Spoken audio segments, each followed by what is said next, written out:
I'll be just fine. No offense to you, don't waste your time. Here's why. Because I'm happy, I'm alone. If you feel like a room without a roof. Because I'm happy, I'm alone. If you feel like happiness is the truth. Because I'm happy, I'm alone. If you know what happiness is to you. Because I'm happy, I'm alone. Welcome. We'll wait about another minute as people are entering. Bring me down.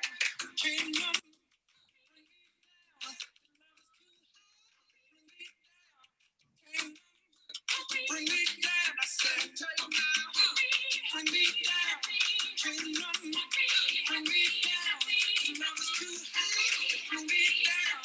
Can't nothing bring me down. I said, because I'm happy. I'm alone. If you feel like a room without a roof. Because I'm happy. I'm alone. If you feel like happiness is the truth. All right, it's a little bit past 7 o'clock. I think a lot of people are still joining, but I'd like to get started because it is a school night. So welcome to the 56th Annual Michigan World Language Association Conference. I am Marcy Harris, and I'm the current president of our association, and I'm honored to welcome you to our first virtual conference. Before I begin the official welcome segment of our program tonight, I would like to draw your attention to our social media hashtag that we will use. Sorry, technical difficulties. Our social media hashtag. Over the next few days, please use hashtag MIWLA2020 on all of your social media to share your excitement and takeaways for the next few days. Please welcome our very special guest tonight, Dr. Michael Rice, our current Michigan State Superintendent, and many of you may not have known, a former French teacher. Dr. Rice. Thank you, Marcy. Greetings, bienvenue, bienvenidos, salve, salam alaikum, shalom. In whatever language, a warm, albeit virtual, welcome to the 2020 Michigan World Languages Conference. It is great to be back among world language colleagues. I began my career, as Marcy mentioned, as a world language teacher, as a teacher of high school French and a coach of speech and debate in the Washington, D.C. public schools. I had the tremendous opportunity to study several languages before I was 22, so enormously fortunate. And yet, as will be apparent in the next few minutes, I'm still lamentably and embarrassingly working on my English. In all seriousness, and maybe that was, language teachers, language instruction are near and dear to me. In a world that's going through a xenophobic era, our work, not only with world languages, but also with world cultures and world literature, is particularly important. In a country in which some would have us return to a nativist thinking, world language teachers and professors are teaching our young people to go well beyond the tolerance or acceptance of difference in language and culture and so many different things, to an appreciation of difference as richness and not as the stigma that some would suggest that it is. That's the best spirit of what we ought to teach in our language, our culture, and our literature classes.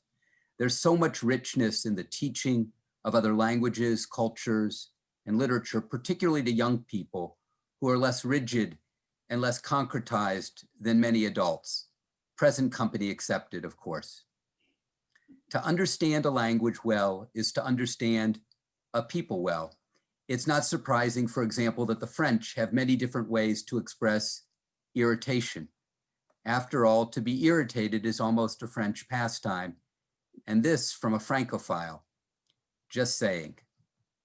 In fact, when we study different languages and different cultures, we realize that at base, we're actually far more similar than dissimilar, and that our commonalities help us work through and appreciate our differences. In a very real sense, language and culture help us combat xenophobia, racism, prejudice, and bias. Our broad profession, the profession of education, is a profession of openness and diversity, and this goes doubly for teachers of language, culture, and literature. Our profession is in the best spirit of people looking for the best in themselves and in one another. It's certainly not a panacea when it comes to xenophobia and racism, but it is most assuredly a part of the cure.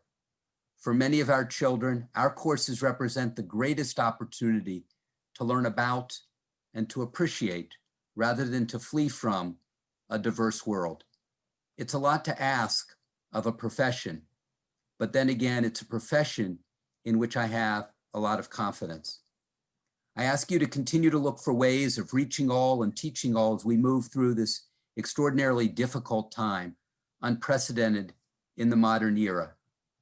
On behalf of the State Board of Education and the Michigan Department of Education, thank you for lifting up all our children and young adults and for providing them all with opportunities to learn about and to grow from their study and understanding of language and culture. I hope that your conference is a thought-provoking and cathartic one, that you find coming together in the pandemic helpful, both personally and professionally. Bon courage et bonne chance. Merci.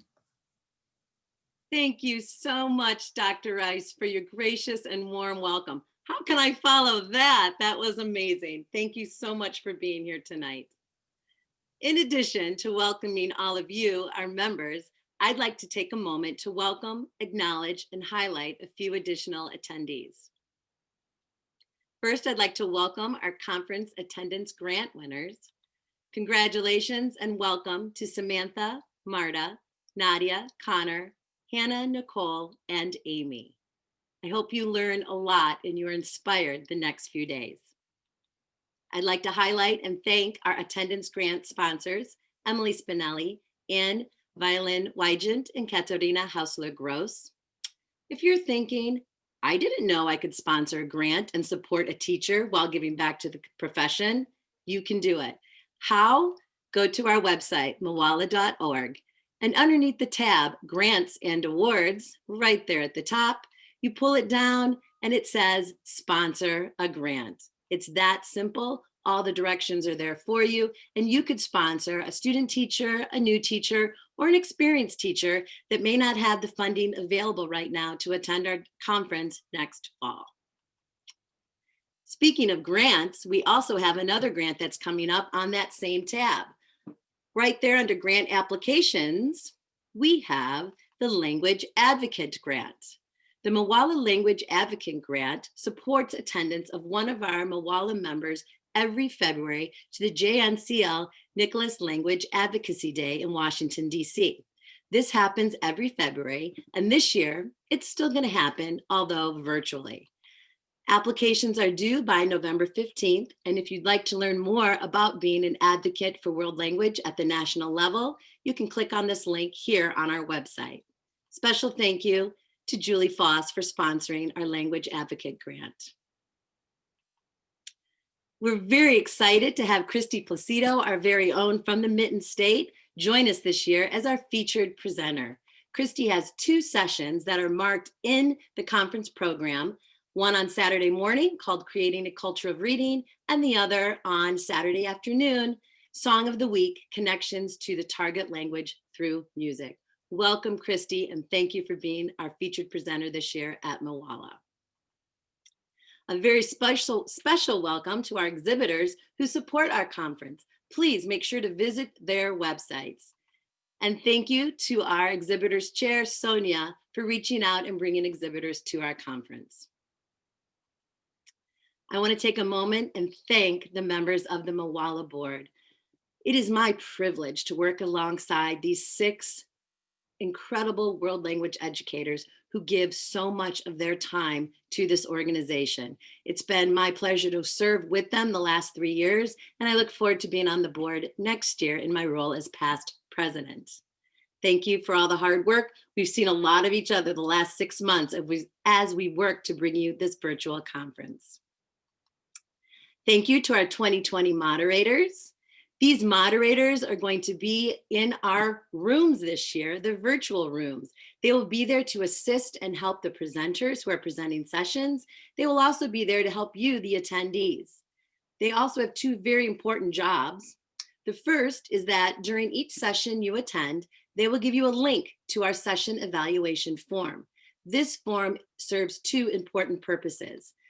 It's broken up simply by dates. So you'll see right there on the screen, Saturday, it lists all the dates in order. I'm sorry, not the dates, the sessions. It lists the sessions that you attend so you can easily find them.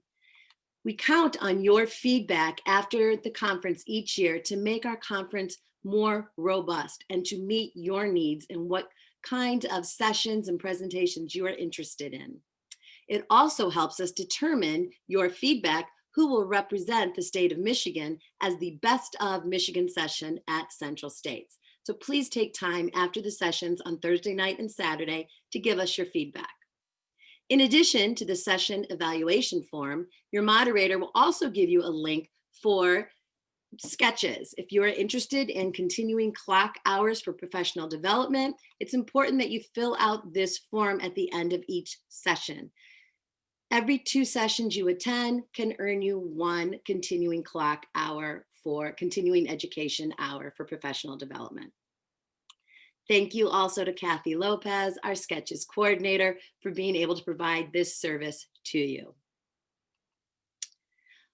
I also want to do a special shout out and thank you to other important members of our association. Our IT coordinator, Daniel Trago, does a great job of updating our website and doing many of our needs behind the scenes for technology.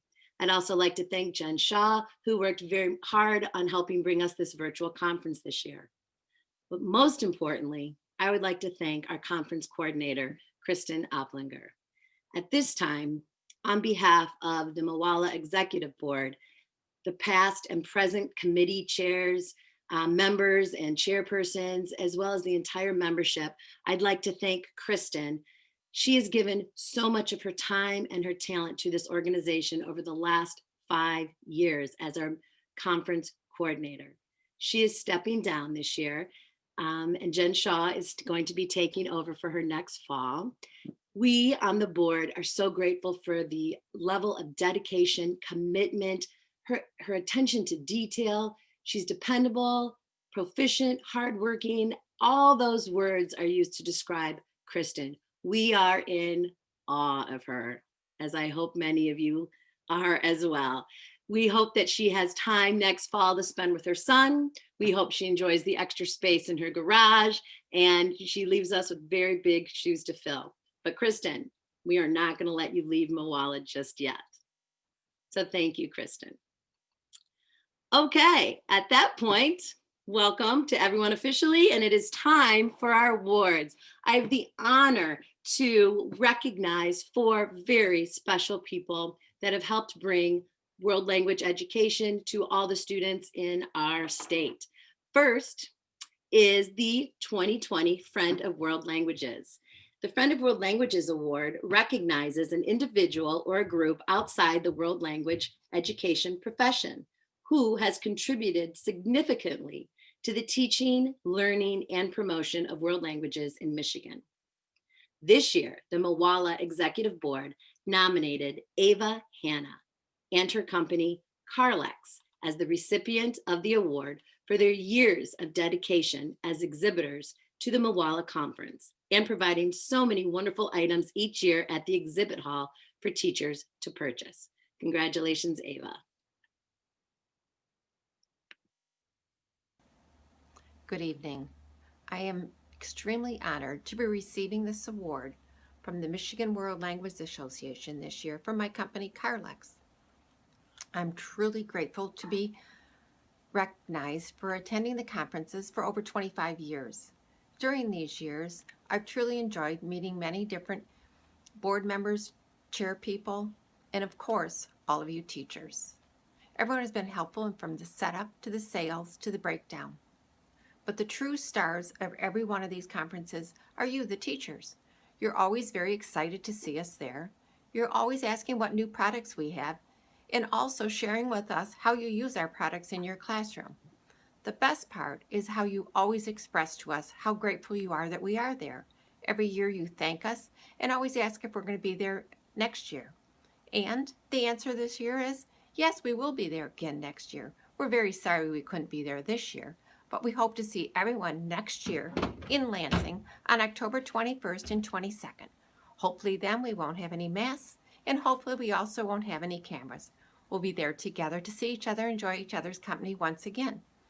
Until then, stay safe, and once again, I am truly honored and really do appreciate the award. Thank you again. Bye. Thank you, Hannah, and congratulations. We do hope to see you and your company next fall at the conference in the exhibit hall. Next, I would like to recognize the MIWLA Distinguished Service Award. The MIWLA Distinguished Service Award was established in 2014 and is given in recognition to exemplary service to the Michigan World Language Association. The MIWLA Executive Board nominates candidates and selects the recipient of the award. Criteria for this award includes holding leadership positions in MIWLA or other language organizations, serving as a chair or a member of a MIWLA committee, representing MIWLA nationally or in an international capacity, and other exemplary service to professional organizations or the profession at large. This year, the award is presented to Dan Noren. Daniel Noren is a man who has given so much to MIWLA over the years. He has presented sessions on the French language, in French, and on the culture since 1988. He has served as a committee chair and a committee member. He has organized the Target language events on Thursday nights during past conferences. He was on the executive board and was our president for 2017. So it's with great honor that this award is given to Daniel Noren. Thank you, Michigan World Language Association, for this wonderful honor. This is the coolest plaque ever. I started first coming here in 1987 to the meetings and thoroughly enjoyed them way back then and still do, and the camaraderie and all the learning is just fantastic. Thank you so much. Merci, gracias, dankeschön. Thank you. Congratulations, Dan. Our next award is for the MIWLA Teacher of the Year. The MIWLA Teacher of the Year Award honors the accomplishments of exemplary K-12 world language teachers. Each year, one elementary, one middle school, and one high school teacher may be recognized for this award. This year, Jill Fletcher nominated and the MIWLA board selected Erica Plaplinski-Burge as the recipient of the Elementary Teacher of the Year for Michigan. Erica currently teaches 4th and 5th grade Spanish in the Ann Arbor Public Schools. Jill Fletcher writes, Erica is an innovative elementary Spanish teacher. She loves teaching students using the 5 senses to enhance and encourage their language acquisition. Erica is creative, energetic, highly dedicated, resourceful, and exceptional in her field. Erica creates strong and well-planned opportunities for her students to become successful language learners.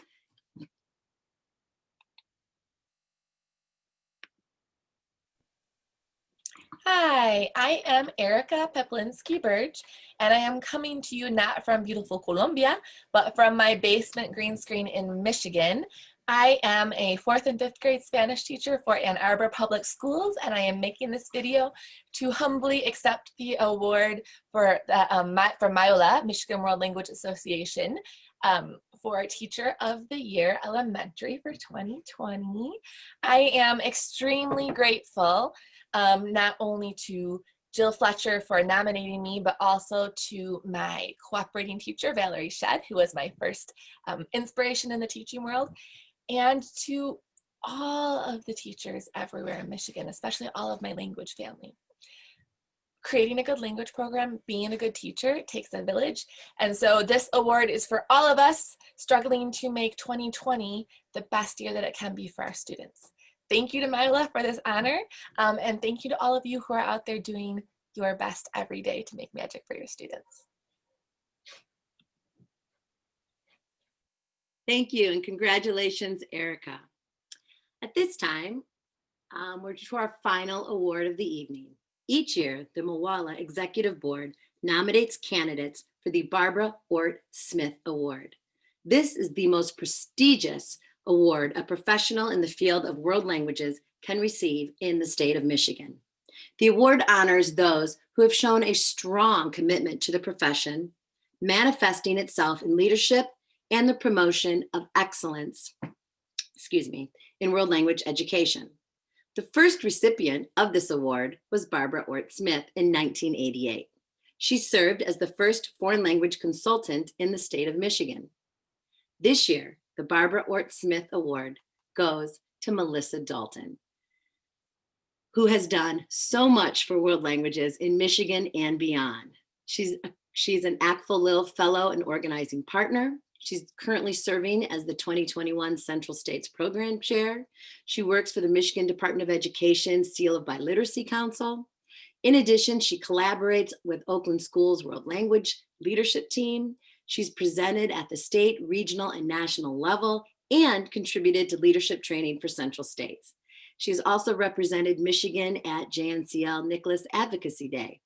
Congratulations, Melissa, on this award, and thank you for your service and dedication to the world language profession, both locally and nationally.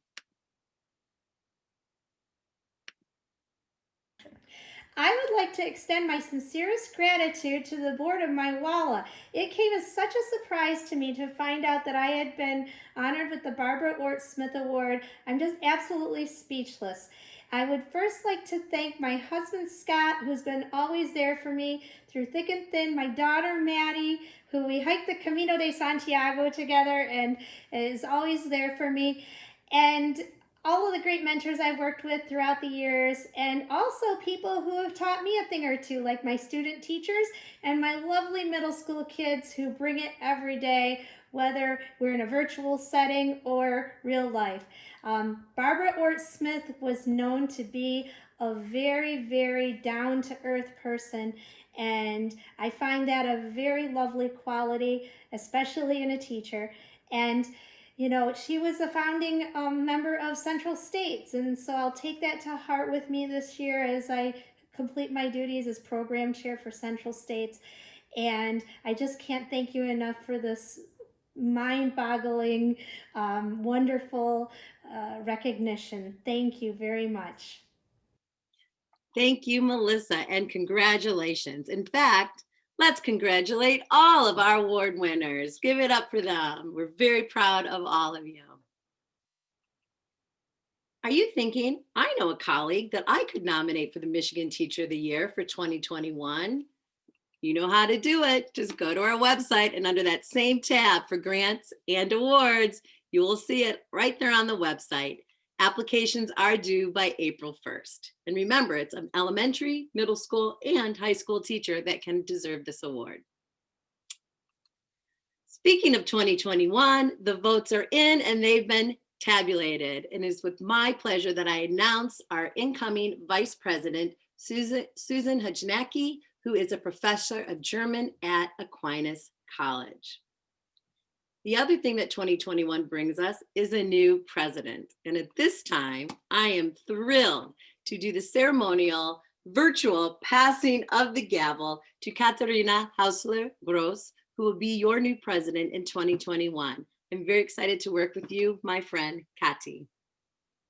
Marcy, thank you so very much. Words cannot explain and words cannot put in reality how I truly feel about the work that you have done for MIWLA in this last year.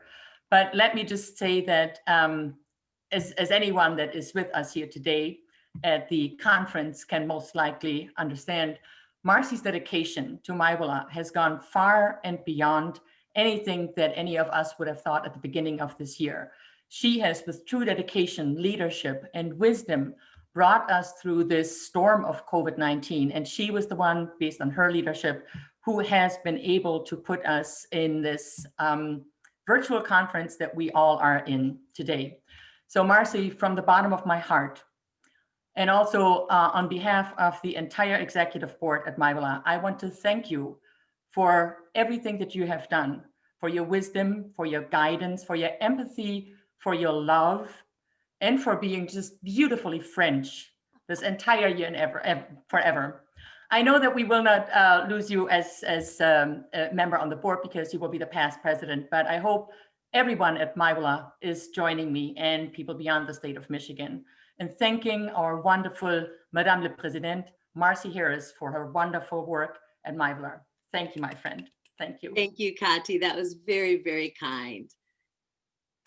So, and with that, I would like to also announce that we have a 57th annual conference, while we haven't even started this wonderful one that Marcy and the board have put together. And next year, you will see in your program as well, our theme, which is in a way very fitting compared to what we're doing this year from Reach All, Teach All, is telling your story. And we have a wonderful teacher from Missouri, Eric Richards, who was the 2020 award winner of the Central States Teacher of the Year Award. And Eric Richards from Fort Zumwalt High School will be presenting a workshop and 2 sessions and the keynote on the theme, The Power of Your Story.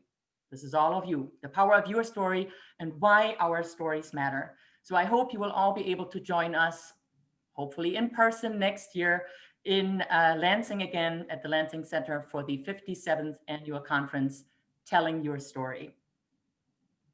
Thank you, Kati. We're very much looking forward to that and being back together, hopefully. So speaking of keynotes, it is that time that we will be welcoming our keynote speaker, not in person, of course. I would have loved to have had Rebecca Blouwoulff join us here in Michigan, but she's still back in Boston, Massachusetts. So Rebecca Blouwoulff is a French teacher at Wellesley Middle School. She's been teaching there since 1988. I first heard of Rebecca because she and I have been on a very similar journey. However, she's been much more brave and courageous than me because she has put herself out there.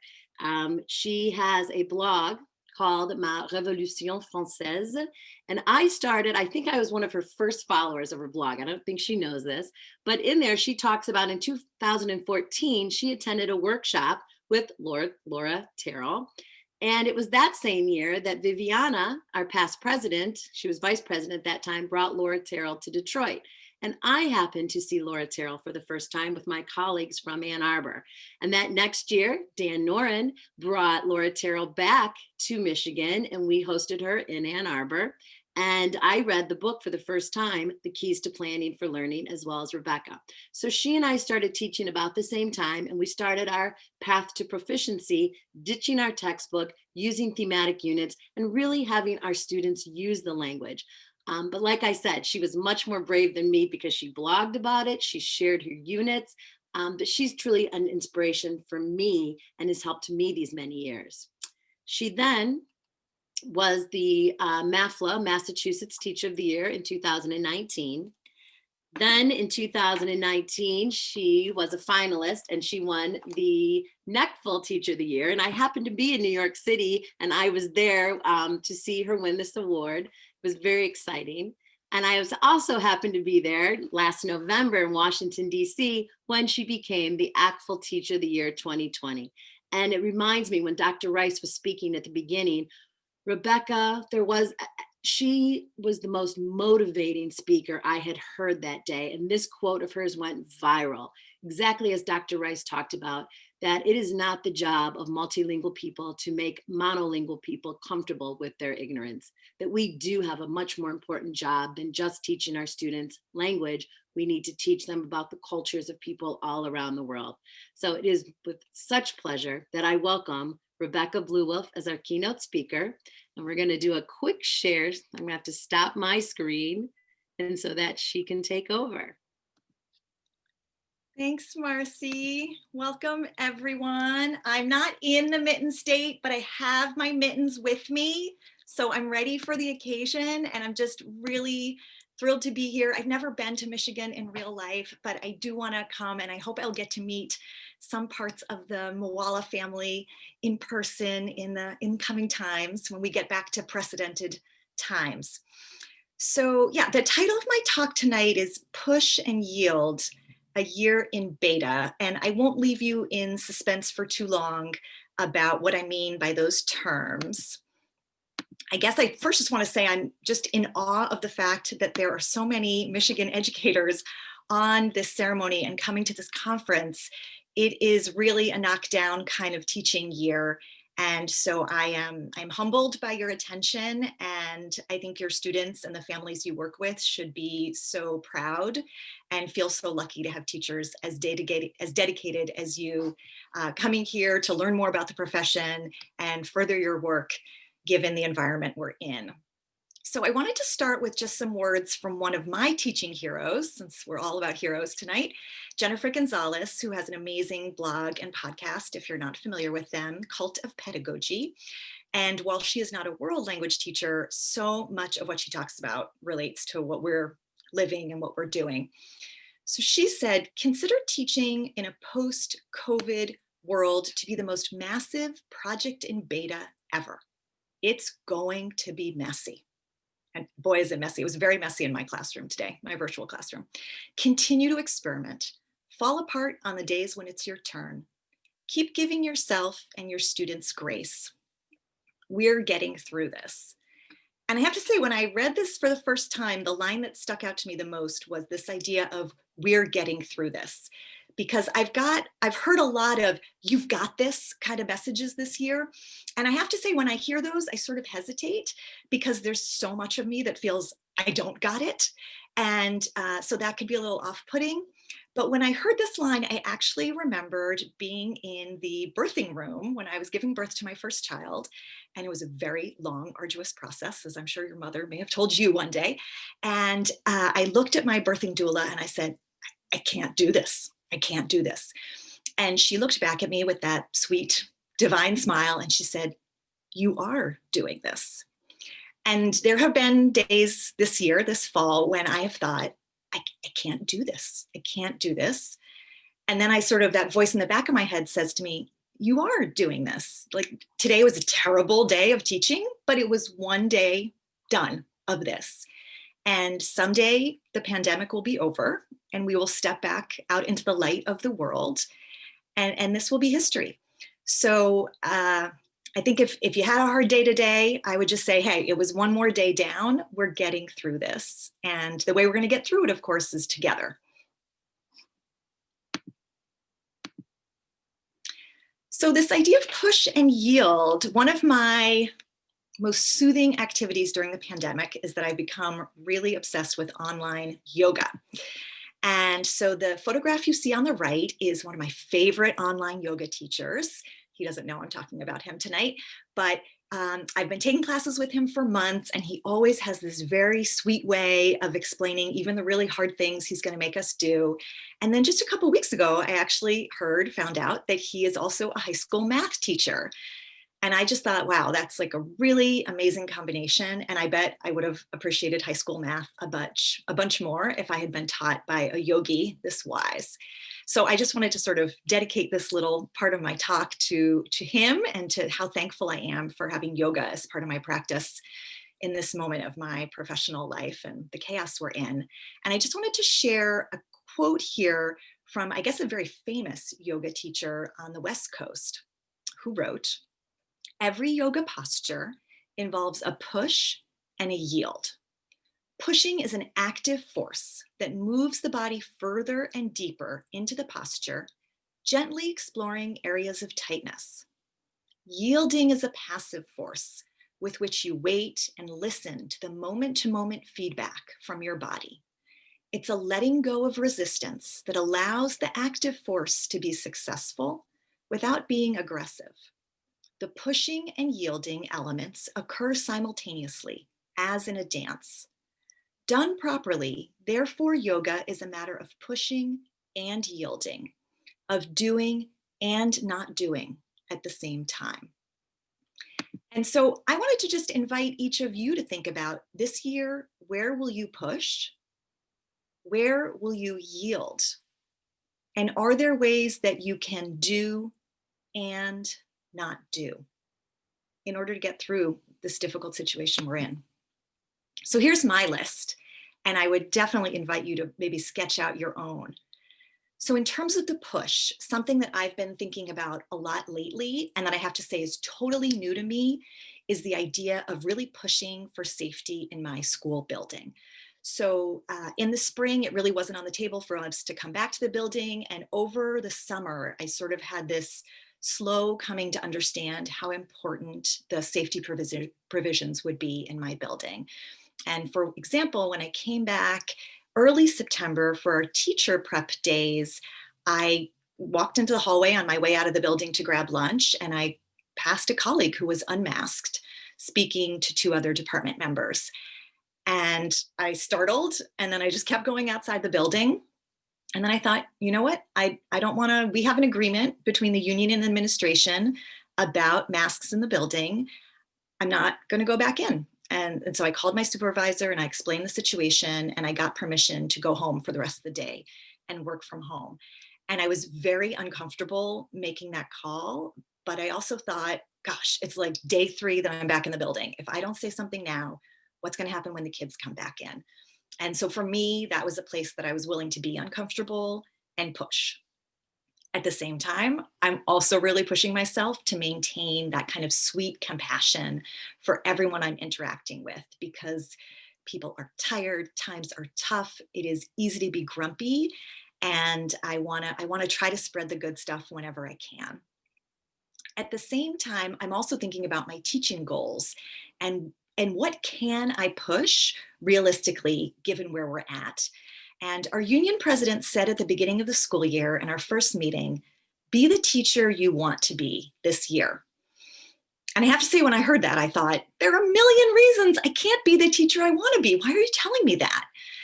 But I also think there's some liberation there to think about, no matter all the things that are going crazy around us, what are the choices that we can make in this moment? And so for me, it's saying, no matter what, I teach for proficiency. That's what I believe in about how I can best help my students become speakers and users of the French language. I am still going to teach for proficiency, even if I have to do it on Zoom, even if I have to do it holding up a whiteboard in my bedroom.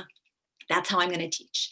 I'm going to use the target language as much as I possibly can, because that matters so much to me. And I know that it will make the difference in my students and what they're learning.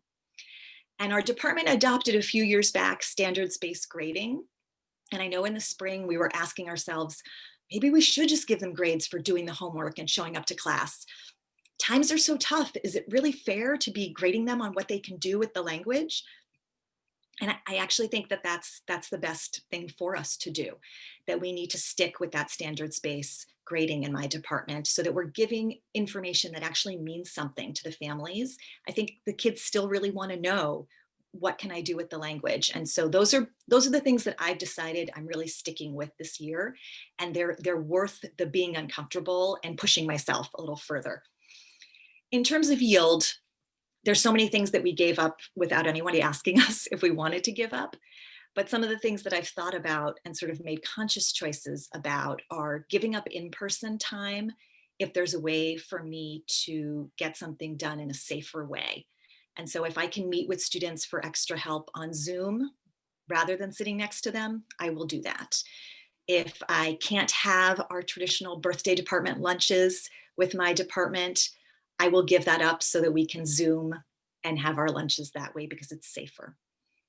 Over the summer, I collected a lot of ideas about fancy technology things I could do, and they're still sitting in those folders. I just realized that's not the best use of my time right now. And if I have a tool that can get the job done and it's not the shiniest tool, that's okay. I'm going to stick with that.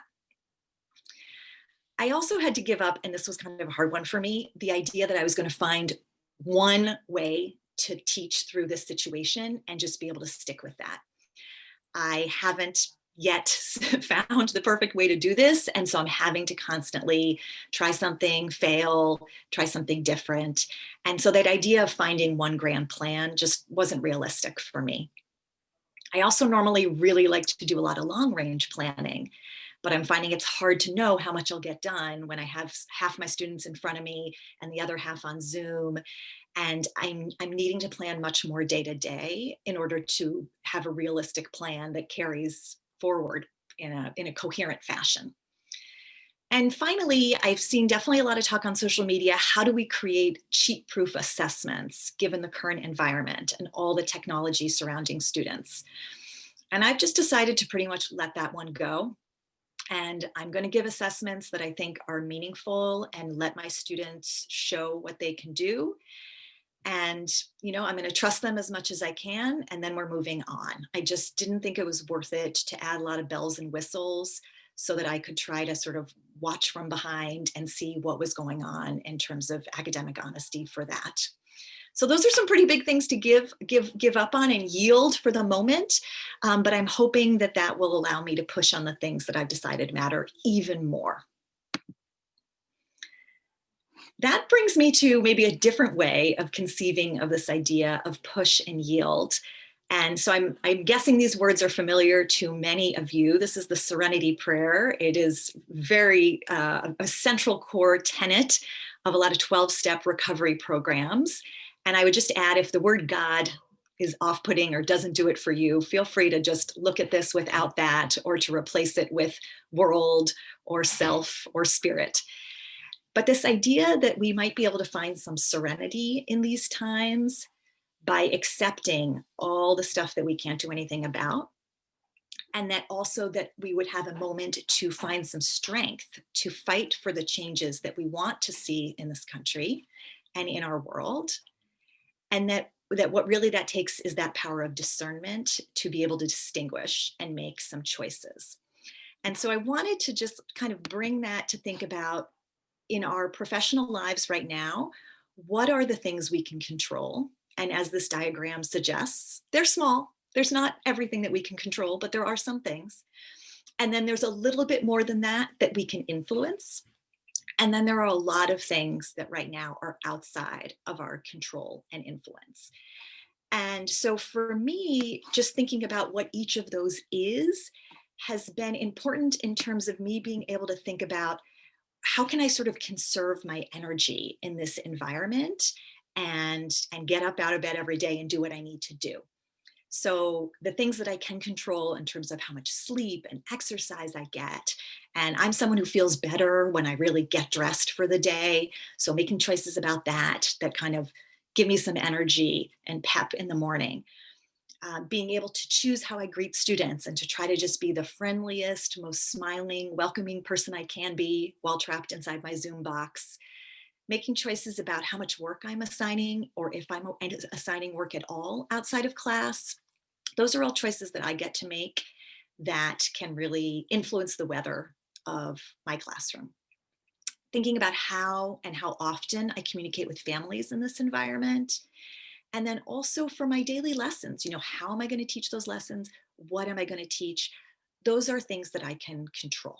And so if I spend energy on those, I feel it's energy well spent.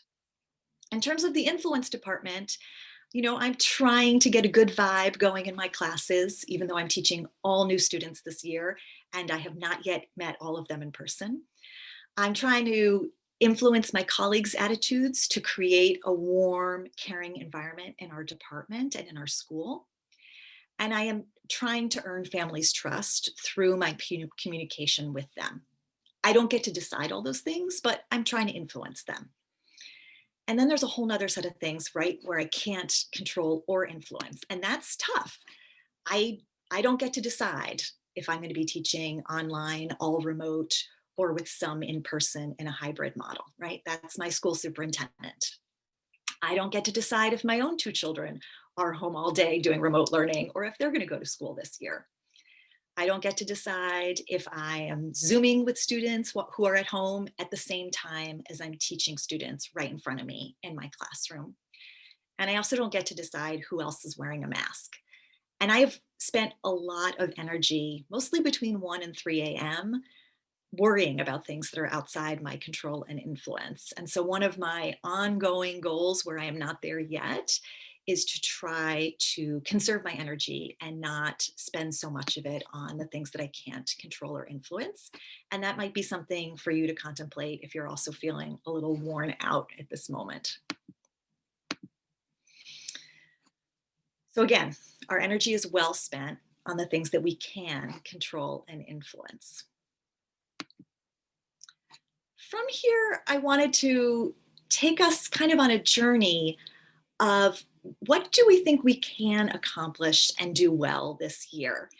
And I wanted to talk about teaching as a way to work some ordinary magic.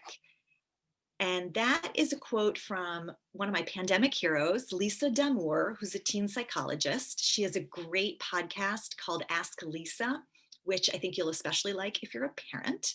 And she's written some fabulous books on teenagers, in particular, a really great book on girls and perfectionism that I would highly recommend to you called Under Pressure. So Lisa Damour came and gave a professional workshop to my district earlier this year. And she talked about, listen, there's a lot of things that we're trying to accomplish that we can't accomplish this year. But what we can do is just that ordinary magic of teaching. And she described it as including 3 components. As teachers, what we can offer our students is purpose, community, and happy distraction. And when I heard that, my shoulders kind of went, oh, I could do that this year. That is a reasonable task, okay? And so I wanted to take a look at each of the 3 of these, purpose, community, and happy distraction, through the lens of world language education, and see if this might be a way for us to look at our professional obligations this year in a way that feels manageable and still a little bit magical. So for purpose, I think what we're trying to answer all the time in our classroom is like, what's the point? What's the point of this class? What's the point of the unit we're on? Why are we doing this activity right now? And so we have to think about what are some different ways that we can kind of show students the point. So here are some things that I'm doing in my lessons.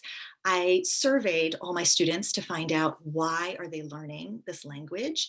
And that gave me a lot of insight, whether the student answered, my mother made me, or I've always dreamed of becoming a pastry chef in France. That tells me a lot right there. I've also worked with students to really study the performance target for that particular course so that they have a sense of where they're going on their learning journey. I've had students work on setting personal goals. So not just what I tell them they need to get out of the class, but what they would find meaningful to get out of the class. And then in order to measure that, having some sort of a portfolio where students are able to see their work and how it evolves over time. And then since they're creating this portfolio, I want to make sure that we have opportunities where they can go back into their work and reflect on the progress they've made. So one way to think about proficiency, and I want to give Paul Sandrock from Actful credit for this metaphor, is to think about different kinds of work and what is the language you would need for that work.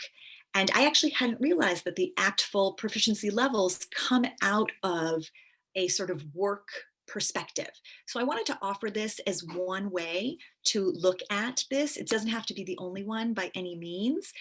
But when we're talking about becoming a novice speaker of a language, we might consider the analogy of someone who stocks shelves in a grocery store and think about, how repetitive some of that work would be. And so there would be a lot of the same language repeated over and over. There would probably be a lot of simple nouns and phrases to refer to the things you're putting on the shelf and where do you get them and where did they go and are you done or not done? Probably speaking, wouldn't need much more than some short phrases and some stock questions to be able to fulfill that job. So just from a linguistic perspective, that novice aspect can sort of be understood as equivalent to that job.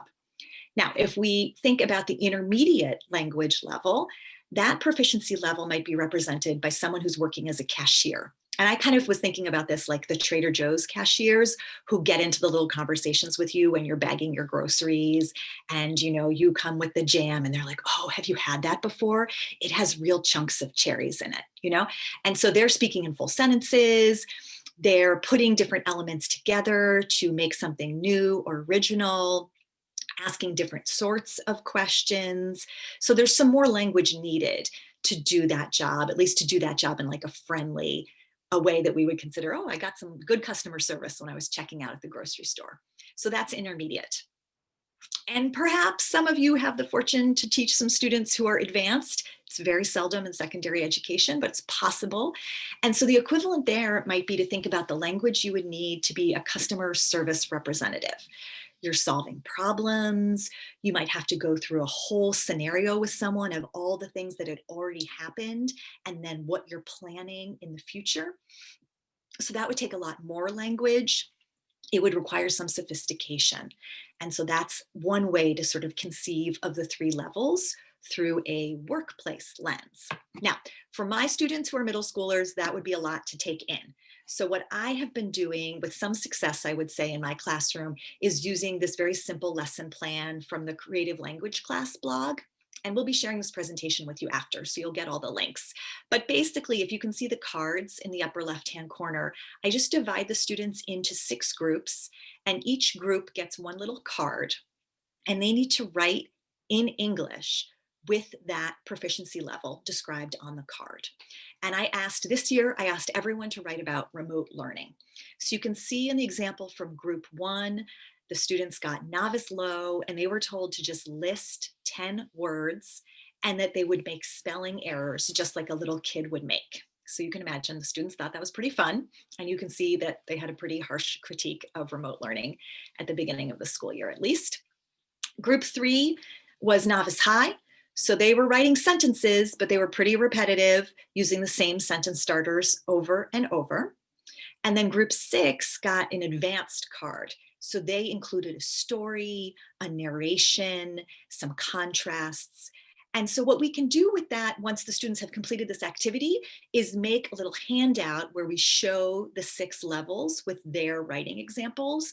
And then that can become a way to sort of benchmark their progress over the year and sort of say, you know, gosh, in language class, do you think you look more like this level or this level, and why? And just can be a nice, really concrete way to talk about the proficiency levels with our students, giving them a sense of purpose.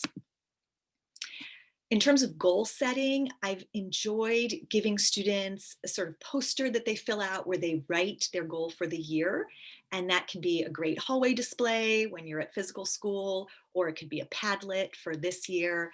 But it's always interesting to hear what students want to achieve in the year. And I think before I studied proficiency levels, my students would set goals like, I want to be fluent in French at the end of 7th grade. And that leads to disappointment, right? That's not a realistic goal. But if students know the target for this course is novice high, then maybe their goal is going to be, I'd like to be able to speak in simple sentences. Or maybe it's something more personal. I want to be able to talk to my neighbor, have a simple conversation in French with my neighbor. But I think realistic goal setting comes from having an idea of what's possible in the course. One way for students to get a sense of their own progress is for us to kind of take the temperature on their work throughout the course of the year. And I have really found it useful to have students do what we can call fluency counts or quick writes, where I give them 10 minutes to write on a topic and they just write everything they possibly can. And in the past, I just had them keep them all in a paper folder in my classroom. This year, we're doing a digital portfolio where they're just pasting them into these Google Slides. And then the students, you can see over here, I actually have them track how many full sentences and how many new words they used in each piece of writing. And what's really neat is over the course of the year, the students will write more and more sentences. At a certain point, they'll often plateau in the number of sentences, but the sentences will become more and more complex. And what's just a wonderful moment is in January, where everyone's just tired and cold, you go back and you show them, look at what you wrote in September. What do you notice about that as compared to what you just wrote today? And I usually do this about twice a quarter. So they do 8 over the course of the year. And then in June, to have them look back at September and January. Every student has made progress. Whether or not they've met the performance target of the course is another story, but everyone is making progress. And I think we need that reminder that our students are making progress, and the students need to see it for themselves as well. I also like to have students do some reflections. And so this year I'm doing it again as a digital journal in the same Google slide as the quick writes, and just give students a couple sentence starters in English and have them complete them. I probably spend no more than a minute per student reading the journal entry, but I think it's really important to get the students in the process of sort of reflecting on their learning.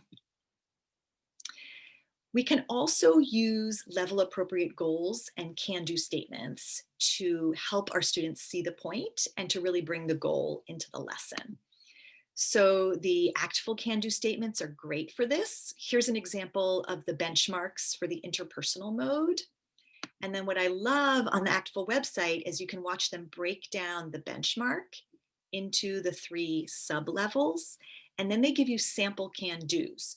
So you're not necessarily going to cut and paste these wholesale, but you might be able to take one and kind of tweak it for your particular unit, which can be really useful for writing meaningful can-dos for your lessons. And I like this formula for writing your can-dos. You've got your language function, the context, and then the how well. And so if we look at that in, for example, my French 8 students, the context and the how well stay pretty much the same throughout the year. They're always using familiar topics. I'm always hoping that they'll speak in simple sentences, but they're using different language functions. And so that's the part that I can kind of change up as we go through the year. We can also revisit the goal. So if I start the lesson with the can-do, and then at the end of the lesson, we come back to it, that can be a really nice way for the students to see, oh yeah, we did do that in class today. We accomplished something. So all of that gives us that sense of purpose. And then a little more briefly, I want to turn to community and happy distraction. So I think every student, whether they come to our class virtually or in person, is wondering how they fit in. They want to know that we like them. And we often need to say this explicitly to our students, which is something I learned only probably in the last 10 years of my teaching. And they also want to know that we know them.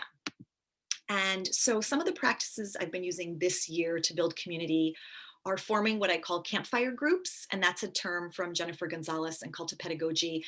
For my class, what that means is that when I have the students in breakout rooms, I've got the kids who are in the physical building and the kids who are on Zoom working in small groups together, and that I set those groups at the beginning of the term, and unless something goes wrong, I'm keeping them the same for the whole term, so that the kids kind of have that family base that they go back to every time we do group work.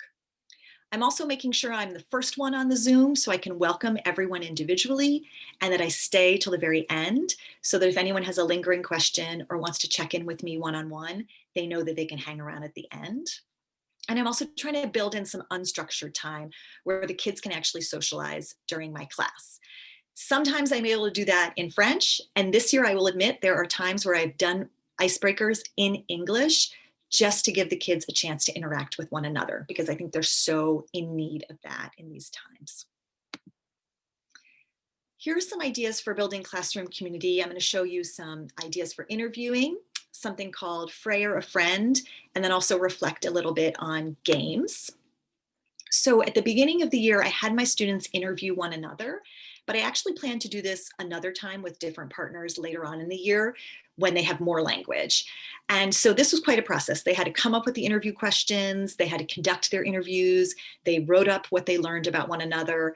And then sort of the little capstone that we put on the end was for them to do a 2 truths and a lie about their partner. We did it on a Padlet, and then everyone else in the class went in and they had to read in the target language, which is always good practice, and try to guess the lie. And then we just had a fun classroom conversation where we could go through each student's profile, see if the lie had been guessed correctly.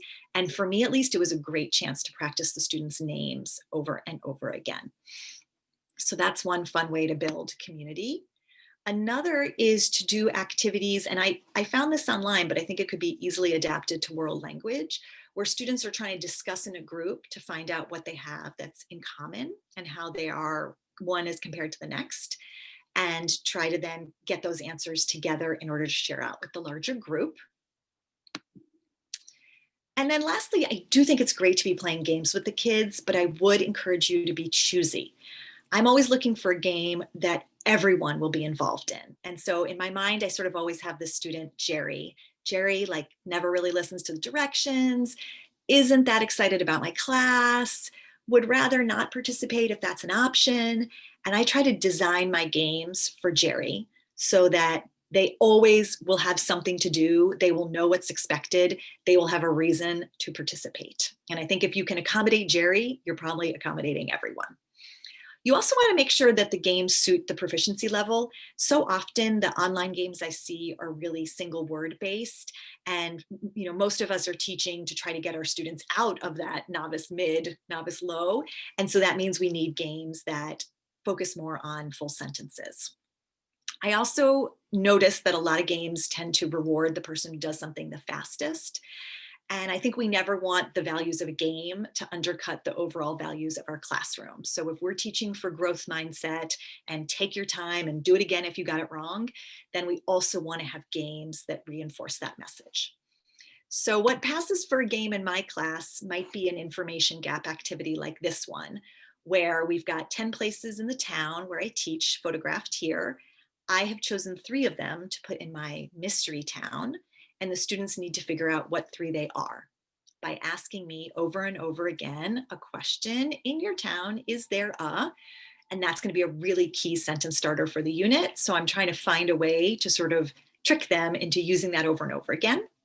Once they've played this game with me, they can get into small groups and play with one another. That's even more language practice once it's been scaffolded for them. And maybe the next day we can do something very similar so that it's easy to explain in the target language. But now it's about, how are you spending your weekend? Are you going to this place? Are you going to that place? Which linguistically is just a little bit more complicated, builds in a lot of practice, and gets them trying to find information that they don't already know. So there's a purpose.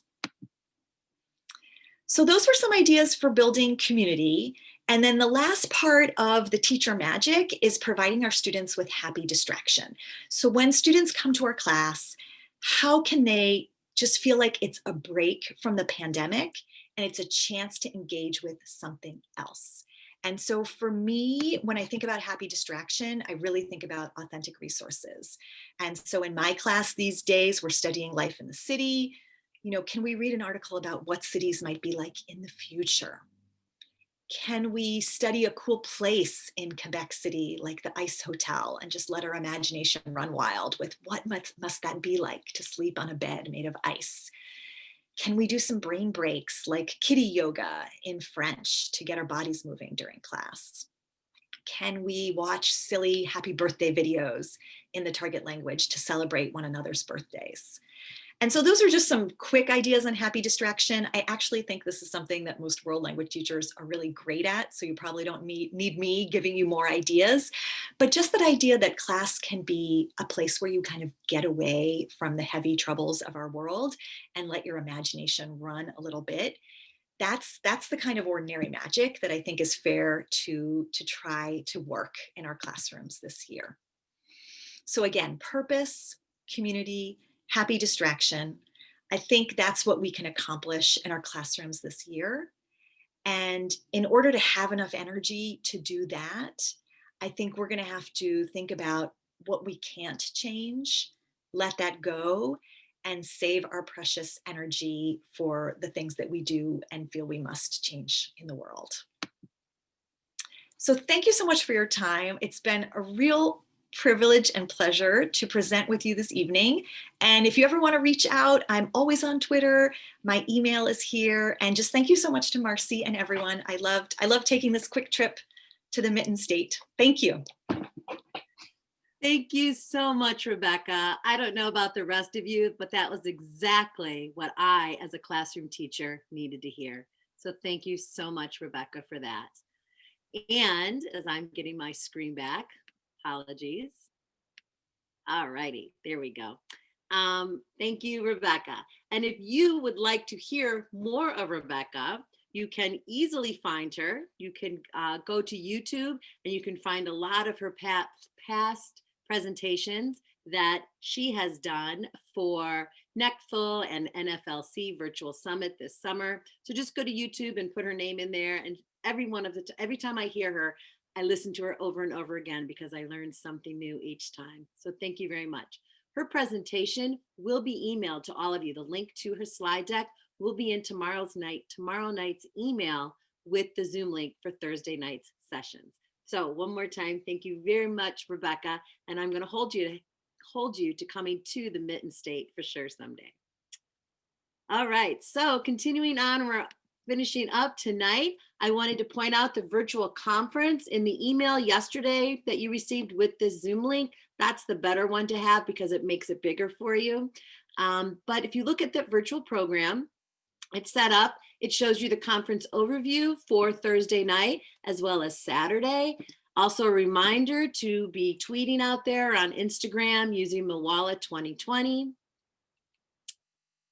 The way it's and I also want to do a special invitation to invite you all Thursday night. So typically in Lansing, we have, CELTA has sponsored in the past our pub crawl. And instead of a pub crawl, we're hoping to possibly have a virtual pub crawl in our own home Thursday night. So after the last session, Thursday night at 9 o'clock, grab a beverage and join us to connect with teachers around the state of Michigan. We're going to stay on there and sort of just connect and check in with everyone and see how we're doing. So please join us Thursday night at 9 o'clock for our virtual Afterglow social. Also, you'll see in the virtual program how we have it set up for the rooms. You'll receive the Zoom links, as I said, in an email tomorrow night for Thursday, and then another email. They are password protected as well to keep us safe. You'll notice our sponsors there on the left, and descriptions of these are found on the following pages. So if there's one you want to learn more about, you just click on the next couple pages and you can find the description and the presenter's name. Presenter names are very important for those of you that are interested in getting sketches. So whether you are teaching from home, virtually, or you are face-to-face, or a mixture of both, I hope that the next 2 days inspire you to reach all and teach all of your students. Thank you very much for joining us tonight, and I look forward to seeing you Thursday night for the sessions. Take care. Good night, everyone.